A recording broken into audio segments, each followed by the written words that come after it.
Hey everyone, welcome to Kearns Customs Garage. I'm your host, David Kearns, and today we're going to be introducing a new series where I rebuild my granddad's 1968 Chevy C20 truck. For ease of viewership, these videos are going to be mostly split into 4 parts. So we're going to be introducing the topic that we're going to be covering that day, along with the tools and parts required. We're going to track the expenses incurred to date. We're going to show you the repairs we did. And then we'll highlight some other helpful resources that helped me out in the process. Today's video is a little bit different, so I'm going to give you the Cliff Notes story version of the, how we got here today. So let's get started. Milton Toby Kearns was like many who love the thrill of speed. His life was build, race, fix, and repeat with the occasional hiccup along the way. Can you believe they misspelled Kearns? I mean, come on, how do you do that? Anyway, Pop had this truck when my dad was a kid. They had a camper on it on the back, kind of like this picture here. But he also fabricated 2 additional gas tanks and installed them near wheel wells, so he could take the truck from Northern Virginia to Florida without stopping for gas.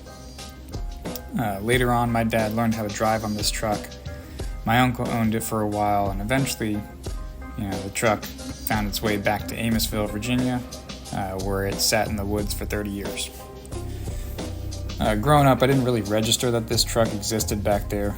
My granddad had a few acres out in the woods. It always just looked like some junk in the far back reaches of the yard. But once Pop passed, I knew that restoring it would be a great way to honor his memory. What's special about this truck in particular is that it's a C20 instead of a C10 that you normally see. So the C20s had a beefier rear end. They could tow a lot more. However, Pop also put a 350 small block Chevy in this. It wasn't available until the 70s. So this is the condition we found the truck in. Apparently that's a perfect environment for a tree to grow. Life finds a way, I guess. I don't know. But then we moved all the junk out of the garage, moved it outside to see if there was any extra parts that'd be helpful. So we found some stuff that'd be really great. We'll cover that in a later video. Found some tools that are going to help us out in the process. My dad and wife came to help clear some of the junk out of the back of the truck, which took the better part of a day. The next week, we recruited some more help so we could get the wheels off and get new tires for the truck. This is my buddy Marshall. And I don't know if you can see the excitement on his face, but he looks happier than a pig in Anyway, the first hurdle we faced was the rims were bent, so we scrapped the wheels and bought some other rims and tires from a local crew called Bulldog Builds. He had some spare wheels at his house that thankfully had the same 8-lug bolt pattern. I'll give their page a shout out later in the video. After that, we tried a few initial tests to see if we could get the engine to run. So we changed the oil, added some ether starting fluid, swapped the distributor and the coil, but all good? 3, 2, 1. No dice. It was obvious that there's a lot of buildup on the inside of the engine, so it's something that we're going to have to take apart, dissect it, clean it out a little bit, and then rebuild. So in hopes that we don't do more damage than we probably already did, we hooked this puppy up to the tow truck and brought her home.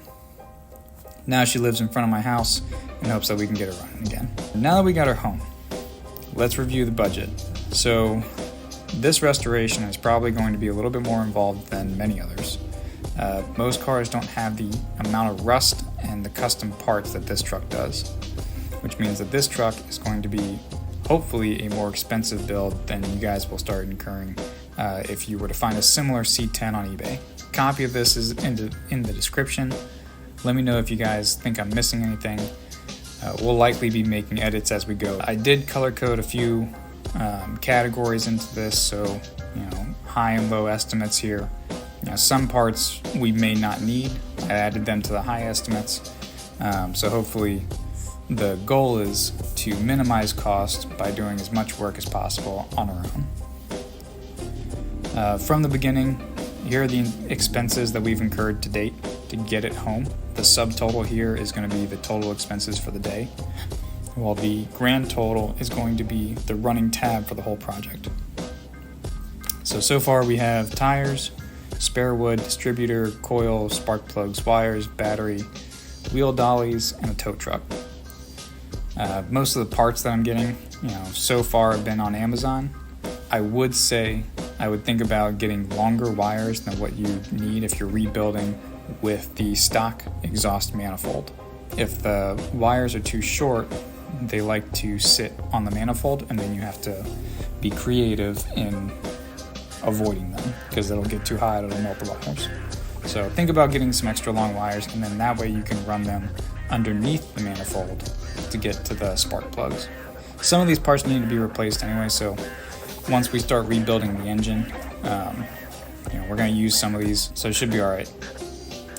Quick shout out to Bulldog Builds, who helped us along the way. They work with a local high school out here in Northern Virginia. They have an excellent auto repair program. You should really check these guys out. Some of the kids do amazing work. They had one project that actually got entered into the SEMA show down in Vegas. Very cool stuff. You should check it out. Join us next time where we're going to start disassembling the engine. Once again, this is David Kearns with Kearns Custom Garage.